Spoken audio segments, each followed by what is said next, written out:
Civils ఫలితాల్లో 463వ rank సాధించి ఆదర్శంగా నిలిచారు శ్రీకాకుళం జిల్లాకు చెందిన రాము.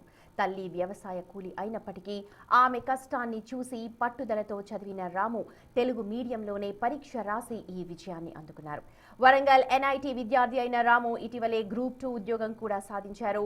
అబ్దుల్ కలాం మాటల స్ఫూర్తితో, స్నేహితుల సహకారంతో తన ఐపీఎస్ కల నిజం చేసుకున్నారు. మరిన్ని వివరాలు మా ప్రతినిధి సాగర్ అందిస్తారు.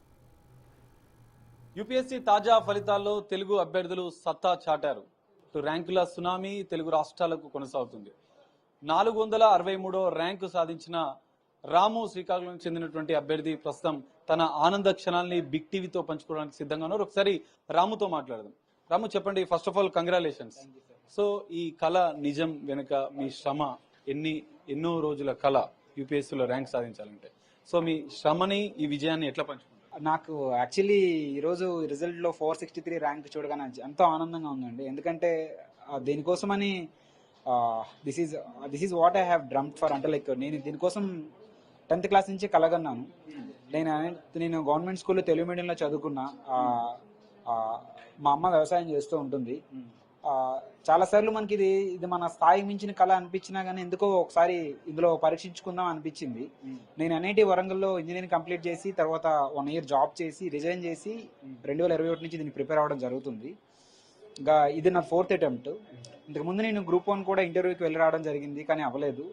లాస్ట్ టైం మెయిన్స్లో కూడా నేను ఫెయిల్ అయ్యాను. కానీ ఈసారి ఇంటర్వ్యూకి వెళ్ళి సక్సెస్ఫుల్గా ఒక ర్యాంక్ రావడం అనేది ఎంతో ఆనందంగా ఉంది.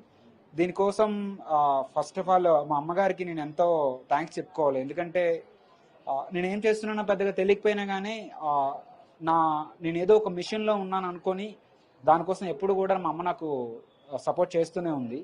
అండ్ అదేవిధంగా నా ఫ్రెండ్స్ ఎప్పుడు నాకు బాగా సపోర్ట్ చేశారు. మా ఈ ఫ్రెండ్స్ సపోర్ట్స్తోనే నేను ఇంతవరకు రాగలిగాను. అండ్ ఈ ప్రాసెస్లో నాకు ఎంతోమంది మెంటార్స్ కూడా ఎంతో హెల్ప్ చేయడం జరిగింది. ఇవన్నీ కలిసి నాకు ఈరోజు ర్యాంక్ రావడం జరిగింది. దానికి ఎంతో ఆనందంగా కూడా ఉంది. ప్రత్యేకంగా మీరు తెలుగులో ఎగ్జామ్ రాసినట్లుగా కూడా తెలుస్తుంది. మీరు తెలుగు భాష యువ రచయిత అన్నట్టు మీ ఫ్రెండ్స్ చెప్తున్నారు. దాని స్పెషాలిటీ యాక్చువల్లీ నేను తెలుగు మీడియంలో చదువుకోవడం వల్ల నాకు ముందు నుంచి తెలుగు లాంగ్వేజ్ మీద మక్కువ ఉంది. నేను ఎన్ఐటి వరంగల్ లాంటి ఒక ప్రీమియర్ ఇన్స్టిట్యూషన్లో చదువుకున్నా కానీ ఈ యూపీఎస్సీ లాంటి పెద్ద ఎగ్జామ్ని ఇంగ్లీష్లో కంటే నేను తెలుగులోనే బాగా రాయగలనని ఎందుకో పట్టుదలగా నమ్మాను. కాకపోతే దీంట్లో ఎన్నో ఛాలెంజెస్ ఉన్నాయనే విషయం చాలా లేట్గా తెలుసుకున్నాను. కానీ ఆల్రెడీ నిర్ణయం తీసేసుకోవడం వల్ల నేను వెనక్కి వెళ్ళలేకపోయా. సో నా తెలుగు సాహిత్యం అనేది నా optional. Even other entire exam కూడా నేను తెలుగు మీడియంలోనే రాయడం జరిగింది. ఈ ప్రాసెస్ కొంచెం కష్టంగా అనిపించినా కానీ ఎక్కడో ఒక కన్విక్షన్తో తెలుగు లాంగ్వేజ్లో రాయడం అనేది డెఫినెట్గా నాకున్న అతిపెద్ద స్ట్రెంగ్త్ అని నేను నమ్మాను. ఈరోజు అది నిజం అవడం నాకు ఇంకా ఎక్కువ ఆనందంగా ఉంది. అసలు ఎప్పుడు అనుకున్నారు, అంటే ఐఏఎస్ ఐపీఎస్ కావాలనే ఆలోచన అనేది మీకు ఎప్పుడు వచ్చింది? దానికి ఎలాంటి ప్రణాళికలు మీరు రూపొందించారు? నాకు ఫస్ట్ టైం ఈ ఐడియా వచ్చింది 10th క్లాస్లో అండి. నేను మా గవర్నమెంట్ స్కూల్ అప్పుడు చదివినప్పుడు మా కలెక్టర్ గారి వల్ల ఆ ఇన్స్పిరేషన్ వచ్చింది ఫస్ట్. కానీ ఎప్పుడు దాని వైపు నేను వెళ్ళలేదు. కాలేజ్ అయిపోయిన తర్వాత నేను జాబ్ చేస్తున్నప్పుడు అనిపించింది దట్ ఇది కాదు నేను అనుకున్నది, I have to do something, ఇంకేదో చేయాలి పెద్దగా అని. అప్పుడు కాకపోతే నేను జాబ్ మానేసి ఇందులో ఇంత పెద్ద గేమ్లో నేను ఉండలేనేమో, కష్టమేమో అనిపించింది. కానీ నా ఫ్రెండ్స్ యాక్చువల్లీ నువ్వు ప్రిపరేషన్ స్టార్ట్ చేయి, మేము సపోర్ట్ చేస్తామని చాలా మంది నాకు ముందుకు వచ్చారు. సో వాళ్ళ ధైర్యంతో నేను ఈ ప్రిపరేషన్లోకి రావడం జరిగింది. And ended up like a very good. Civils అంటేనే సమాజ సేవ అంటారు, ప్రజలకు ఏదో చేయాలనుకుంటారు. అట్లా మీరు చేయాలనుకుంటున్న విషయం ఏంటి, అంశం ఏంటి?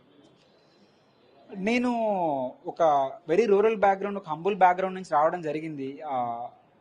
కాబట్టి నేను ఫస్ట్ నుంచి కూడా ఆ లోటుపాట్లను చూడడం, ఆ స్పృహతోనే పెరగడం జరిగింది. సో డెఫినెట్గా మనం ప్రభుత్వానికి ప్రజలకి మధ్యన ఆ గ్యాప్ని తగ్గిస్తే డెఫినెట్గా మనం ప్రజల్ని వాళ్ళు చేయాలనుకునే వాళ్ళు చేరుకోవాల్సిన వాళ్ళ గోల్స్ని కానీ లేదంటే వాళ్ళ లైఫ్ స్టైల్ని కానీ అన్నింటినీ కూడా మార్చడానికి కావాల్సిన శక్తిని మనం ఇవ్వచ్చు అనిపించింది.